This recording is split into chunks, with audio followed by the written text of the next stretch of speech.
একমাত্র হাউসওয়াইফরাই পারে শত কষ্টের মধ্যেও নিজের বাড়িটাকে সুন্দর করে গড়ে তুলতে।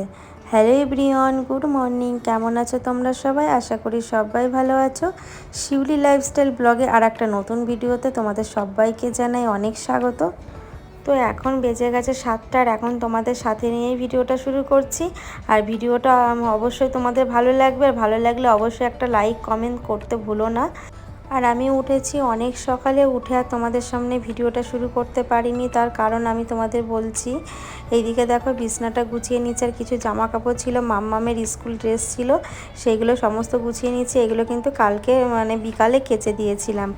আসলে মাম্মাম স্কুল থেকে জামা কাপড়গুলো এত নোংরা করে নিয়ে আসে, তাই সঙ্গে সঙ্গে ধুই না, অনেকক্ষণ ভিজিয়ে রেখে তারপরে বিকালের দিকে ধুয়ে দিলে না এত হাওয়া দেয়, শুকিয়ে যায়।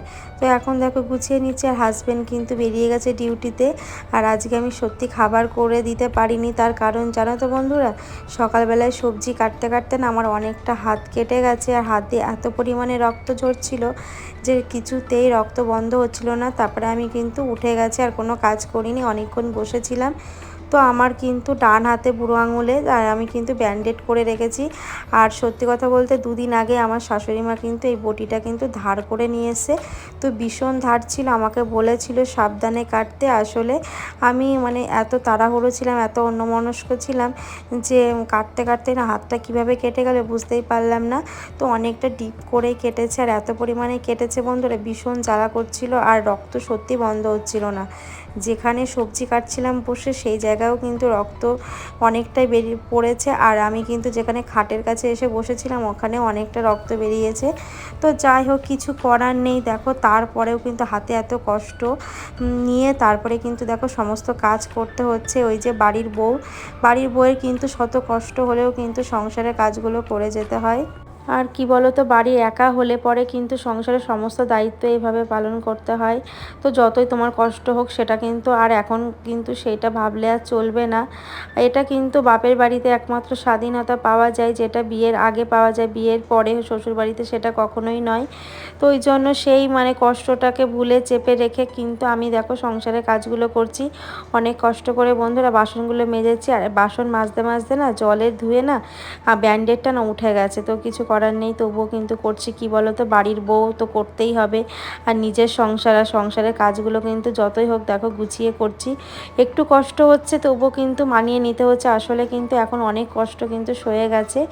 জীবনে ভালো লাগাগুলোও কিন্তু পার করে কিন্তু খারাপ লাগাগুলোকেও আমাদেরকে মানিয়ে নিয়ে সামনের দিকে এগিয়ে চলতে হবে, এটাই বলতে পারো জীবন। তারপরে দেখো আবার সবজি কাটতে আসলাম, আর দেখতেই পাচ্ছ আমি একদমই কাটতে পারছি না, হচ্ছে দেখতেই পাচ্ছ বুড়ো আঙুল দিয়ে না আমি কাটতে যাচ্ছি, কিছুতেই ধরতে পারছি না। আসলে কি বলো তো, ডান হাত কিন্তু আমাদের সবসময় কিন্তু কাজের হাত, আর সেই কাজের হাতটা যদি একবার যদি অসুবিধা হয় না, তাহলে বুঝতেই পারছো কতটা অসুবিধার মধ্যে পড়তে হয়।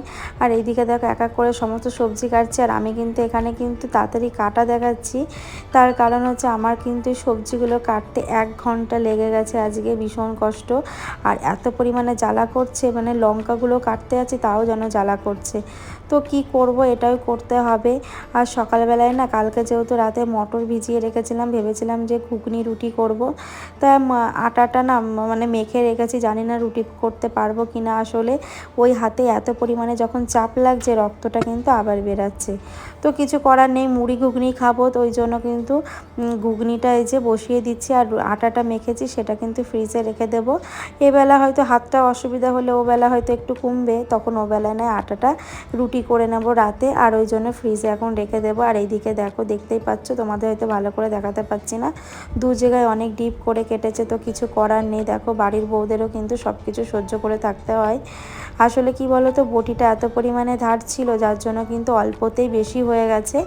তো তার কিছু করার নেই, চলো তাহলে কাজগুলো সারি। আর এইদিকে দেখো ঘুগনির জন্য পেঁয়াজ তার সঙ্গে টমেটো ভাজা করে তারপরে আলুগুলো দিয়ে দিলাম, আলুগুলো ভাজা হতে থাকবে। আর এদিকে আমি কিন্তু মশলাও করে নেব। মশলা বেশি কিছু করব না, এই গরমে না আর ভালো লাগে না কিছু করতে। আর এখন মনে হচ্ছে যে যতটা পারছি তাড়াতাড়ি করে নেওয়ার চেষ্টা করি, কারণ হাতটা নিয়ে সত্যি পারছি না। আর এইদিকে ভেজা হয়ে গেছে, ব্যান্ডেডটা উঠে গেছে, আসলে বুঝতে পারিনি আর একটা ব্যান্ডেড কিন্তু যখন কাজ সেরে বসবো তখন লাগাতে হবে। আর সত্যি কথা বলতে বাড়ির বউদের তো কাজ কোনো শেষ হয় না, কখন যে রেস্ট পাবো, কখন যে ব্যান্ডেডটা লাগিয়ে বসে থাকবো সেই কপাল আর নেই। আসলে একা সংসার করে দেওয়ার মতো কেউ নেই, নিজেকেই করতে হবে। আর আমি যদি বসে থাকি বা শুয়ে থাকি তাহলে আমার সংসার তো চলবেই না। তার সঙ্গে কিন্তু এই যে বাড়ির আমার মেম্বার যারা আছে, আমার হাজব্যান্ড, আমার মেয়ে, তাদের তো খাওয়াই জুটবে না। তো এইগুলো তো আমাকে সব দিকেই দেখতে হবে। তো এদিকে দেখো মশলাটা ভালো করে পেস্ট করে নিলাম, নিয়ে এই যে এখন বসিয়ে দিচ্ছে। দেখো লঙ্কাটা না এত পরিমাণে কাটা জায়গায় ধরেছে, মশলাটা পুরো হাতটা জ্বলে যাচ্ছিলো, এই জন্য বেসিংয়ে দেখো হাতটা বারে বারে ধুচ্ছি আর মানে টাওয়ালে হাতটা মুছছি। তো কি করব, অনেক কষ্ট হচ্ছে, সারাদিন জানি না কিভাবে কাজগুলো শেষ করব। আসলে 1 ঘন্টার কাজ, সেখানে আমার কিন্তু অনেকটা টাইম লাগছে হাতের জন্য। আর ডান হাত মানে বুঝতেই পারছো কতটা কাজের হাত। তো তোমাদের সঙ্গে কথা বলতে বলতে এদিকে কিন্তু এই যে আমার কিন্তু মশলাটাও কষানো হয়ে গেছে আর আলুটা না হাফ সিদ্ধ হয়ে গেছে। তো এখন এই যে মটরটাও দিয়ে দিলাম আর দেখো ভালো সিদ্ধ হয়ে গেছে।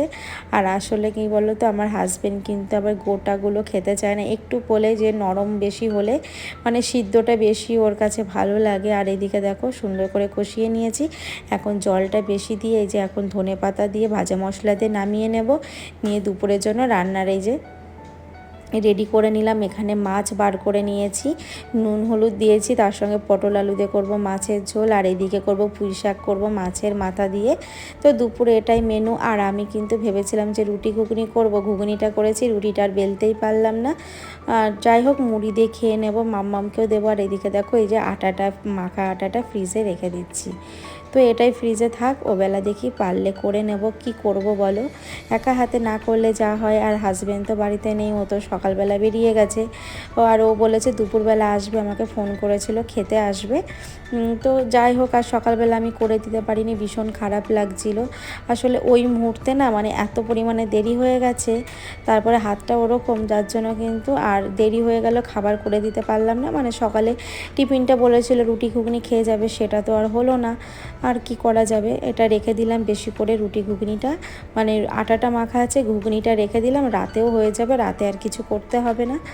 তো দেখো এদিকে মাছের ঝোলটা মানে তার জন্য মশলা করে নিচ্ছি, পটল আলুটা ভেজে হালকা মশলা দিয়েছি, এখানে দিয়েছি একটু আদা জিরে কাঁচা লঙ্কা টমেটো, এটাই করলাম। করে দেখো ওই সাইডে আমি ইন্ডাকশানে বসিয়ে দিয়েছি মাছের ঝোলটা। আর এদিকে কিন্তু পুঁই শাকের জন্য এই যে আমি এই যে মাছের মাথাটা ভেজে তার সঙ্গে কিন্তু মশলাটা ভালো করে পেস্ট করে নিয়েছি। আসলে মশলার পেস্ট মানে ভালো করে কষিয়ে না, তার মধ্যে মাছের মাথাটা ভালো করে কষিয়ে নিলে না টেস্টটা একটা অন্য ফ্লেভার আসে। তো আমি এইভাবেই করি, তোমরা করে দেখো। আর তারপরে দিয়ে দিলাম পুঁই শাক, এখন পুঁই শাকটা ঢেকে দিতে দিতে হয়ে যাবে। আর ইন্ডাকশানে কেন বলো তো মাছের ঝোল বসিয়েছি বন্ধুরা, পাশের গ্যাসটা না মানে একটা ওভেনে কিছুতেই না মানে মানে গ্যাসটা ধরছে না, তাই কি করব, সময় নষ্ট না করে ইন্ডাকশানে বসিয়ে দিলাম। আর আমি ইন্ডাকশানে কিন্তু ভাত চা বলো, মাম্মামের দুধ গরম বলো, সব কিছু কিন্তু ইন্ডাকশানে করি, তরকারি গরম, এটা কিন্তু অনেকটা হেল্প হয়ে যায়, মানে তাড়াতাড়ি হয়ে যায়। চা কিন্তু 5 মিনিটের মধ্যে কমপ্লিট হয়ে যায়, তো ভালো হয়, তাড়াতাড়ি হয়ে যায়। তো রান্না হয়ে গেছে। তারপরে দেখো বাকি যে বাসনগুলো ছিল না সকালবেলা আর গোছাতে পারিনি, তো ওই বাস্কেটের মধ্যে অনেক, ঝুড়ির মধ্যে অনেক বাসন জমে আছে, ভাবলাম যে আগে ওইগুলো সরিয়ে ফাঁকা করে তারপরে কিন্তু রান্নার যে বাসনগুলো হয়েছে সেইগুলো ধুয়ে রেখে দেবো। তো চলো বন্ধুরা, এখন কিন্তু ঘরটা মুছবো, মুছে নিয়ে না তারপরে স্নান করব, আর মাম্মামকেও স্নান করিয়ে দেবো, যেহেতু এখন অনেক টাইম আছে।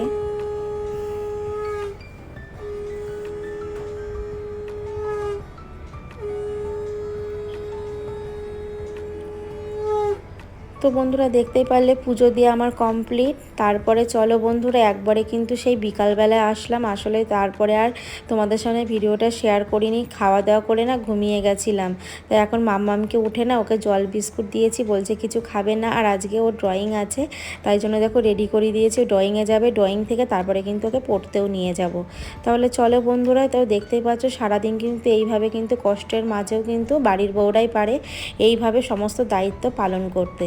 তো তারপরে দেখো মাম্মামকে পড়তে নিয়ে এসছে। আর আমাদের রাস্তায় দেখতেই পাচ্ছ মায়ের মন্দিরে লাইট জ্বলছে আর প্রচুর লোকের ভিড়।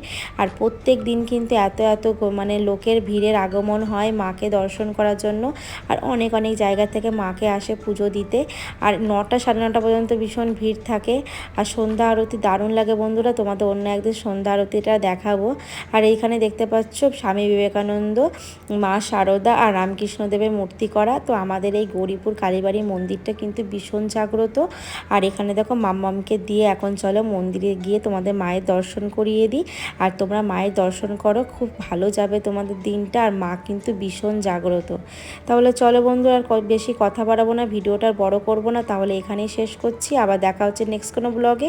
সবাই ভালো থেকো, সুস্থ থেকো। আর ভিডিওটি ভালো লাগলে অবশ্যই একটা লাইক কমেন্ট করো। Tata, by.